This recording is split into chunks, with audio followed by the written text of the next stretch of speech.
Welcome back to another episode of Thinksipwrite, and today I thought I would do an episode on cliches and idioms and where they've come from. Earlier in the week I told somebody before they were about to go do something on TV that they should break a leg.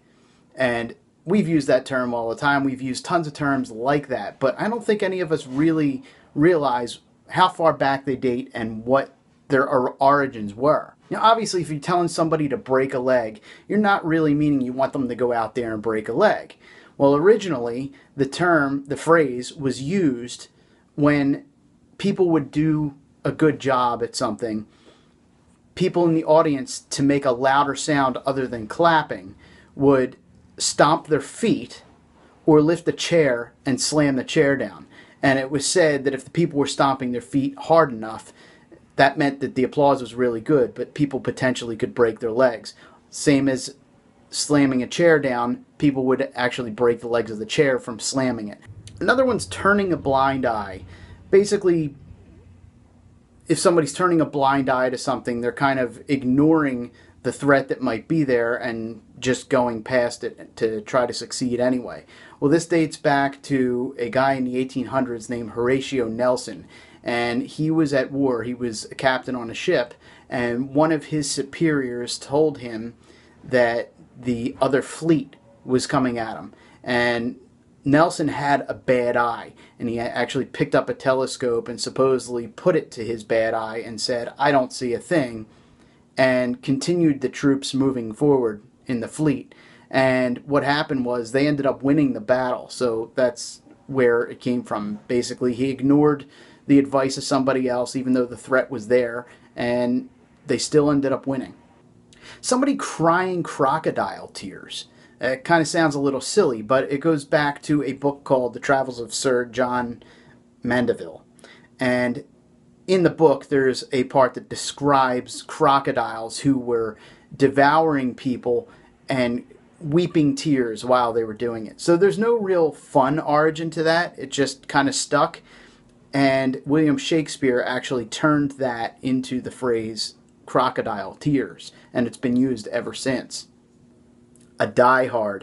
Diehard fanatic is somebody who's just all gung-ho about something. Other than Die Hard being an awesome series of movies, the original phrase was used to describe people who were hanging and who would fight for their lives as they were being hung to death. And they would be the ones that just stuck around the longest.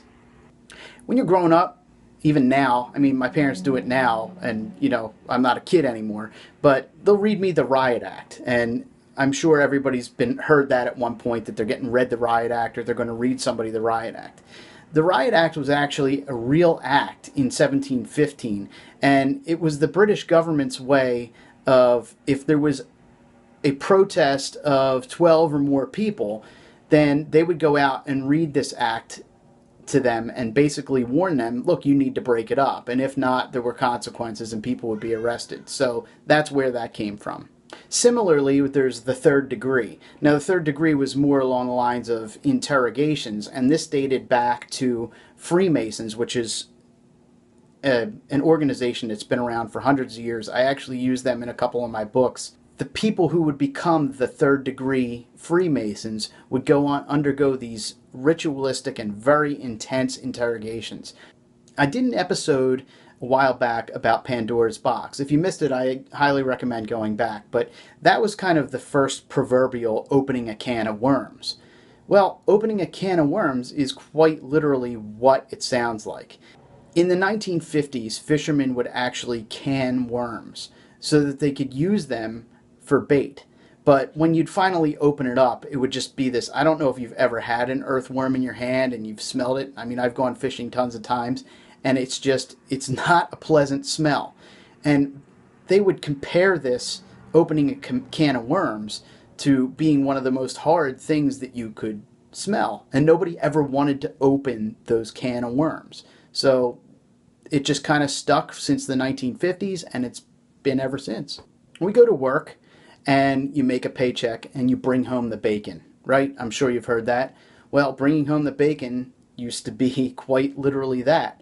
In the early 1900s, bacon was considered the prime meat, and it still is. Bacon is the best meat. I will eat bacon on anything, bacon and whiskey.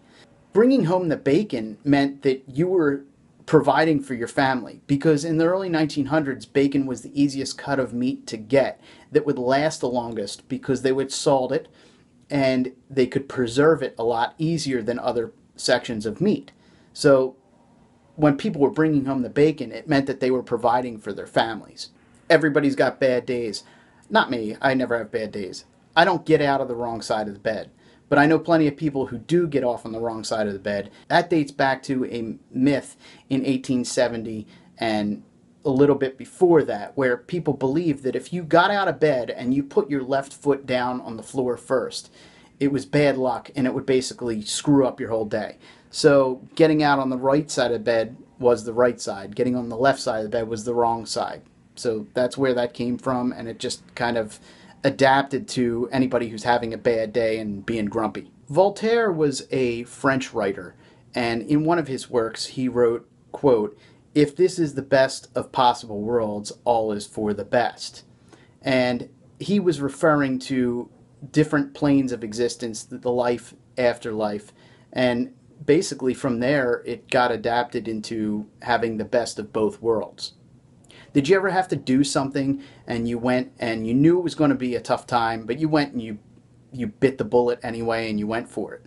Well, biting the bullet in times of the Civil War and a little bit after that was a way of anesthesia. They didn't have proper anesthesia when they were doing surgeries or they were cutting limbs off for amputations. So they used to give the soldiers a bullet to put between their teeth to bite on when the surgery was happening, and it was supposedly to channel all the nerve endings so that you would forget the pain that's happening elsewhere. And biting the bullet was just a common way, and most of those people died. Most of these I didn't know about, at least as far as their true origins. God bless you or bless you, I did. That comes from back in the 1600s when people would sneeze. It was believed that they were expelling part of their soul, and if they were doing that, that it was either getting rid of demons or opening themselves up to having a demon come in. So people would say, God bless you, so that there was no chance of a demon coming. Now when people sneeze, we say that all the time.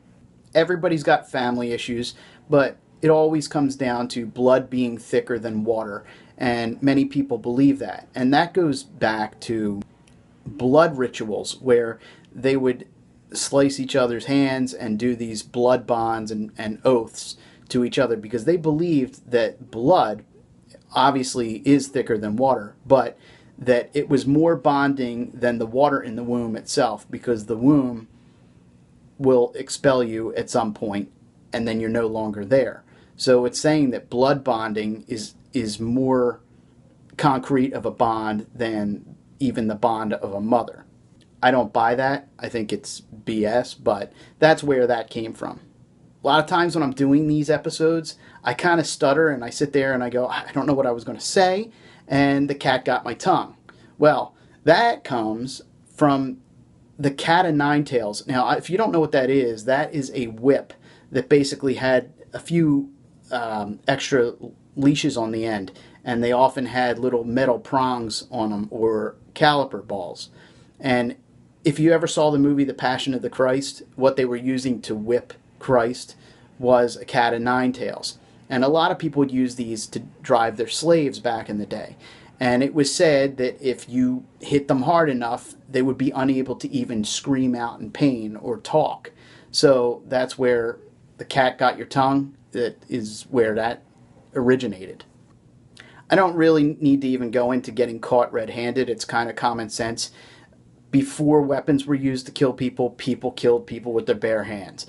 And it was said that there was a man one time who had killed somebody and he tried to deny that he did it. And the police looked at him and he had blood all over his hands, so they caught him red-handed. Do you ever want to skip over things and cut right to the chase? Cutting to the chase actually only dates back to the 1920s, and I figured it would have been older than that, referencing horses, but it actually references the film industry. And a lot of these early films were slow because some of them were silent, but a lot of them were slow, and they would make the makers actually cut the film and edit it to skip over a lot of slow drawn out parts to get directly to the chase scene, whether it was a car chase or something else, and that was cutting to the chase. I've known a lot of people who tend to be known as loose cannons. Basically, they go off and you can never predict what they're going to do.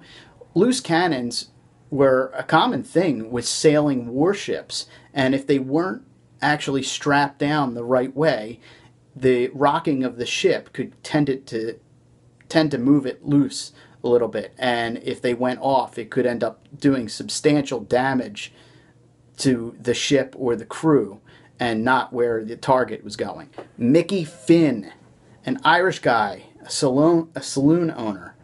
He was an interesting guy in the 1800s. He basically found a drug that he would put in people's drinks to get them to keep coming back to his saloon, because it would kind of give them a quicker high, and they would love the feeling that they would get in his bar, and they would just keep coming back. And it, of course, means a lot different now. If somebody's slipping you a Mickey, it's meaning they're putting a date rape drug or something in your drink. But that's where it comes from, Mickey Finn. I won't get into it. Everybody knows pretty much what finding a needle in a haystack is, but it actually comes from the story Don Quixote. So it's a line that's mentioned in there about how he's trying to find something, and it's like searching for a needle in a stack of hay. Now, a rule of thumb is basically a reference point or a general just rule in general. And I have to apologize, ladies, now, but back when we were all more barbaric, guys were allowed to beat their wives. I would never condone that kind of action, but one of the judges back then said that, all right, some of the beatings were getting a little too harsh. Now, this judge was kind, and he basically said that if the ruler you were using to beat your wife was thicker than the width of your thumb, then you could not use it. That was considered cruel. Anything smaller you could beat somebody with. So when I'm trying to get my kids ready for something, and it's like, come on, slowpoke, and you want to get them to get moving, that really just comes back to when they were trying to load cows onto trains. The cows wouldn't move. So they would have to get a cow prod, a cow poke, and they would have to basically poke them in the rear end to get them to move faster. If you're ever saying something that you don't really want to happen, sometimes you might knock on something and just say knock on wood. Basically meaning, God forbid, it actually ever happens. Well, knock on wood has a very misconstrued backstory. There's many different places it may have come from. And some believed that if you knocked on your head and it made a hollow sound, it meant that whatever you were saying didn't make any sense. But it goes back before that, when it was believed that trees were basically forest nymphs, and they were good luck. And if you needed something, you would go up and you would knock on the tree, or you would touch the tree. And in Britain, it was, I don't know if they still use it in Britain, and if any of you watching this are from England, do you use the term knock on wood or do you use touch wood? Because I was finding mixing reports on that. But touch wood or knocking on wood, they basically mean the same thing. I couldn't go over all of them. I spent hours finding what I found and had to eliminate a lot that I wanted to do. So if you have a favorite cliche or idiom, please feel free to tag me and hashtag thinksipwrite, and I'll make sure to address it next episode or whenever I get it. Make sure to like, share, and, whatever. I don't know. Can't think. I just did all my thinking for the night, so cheers.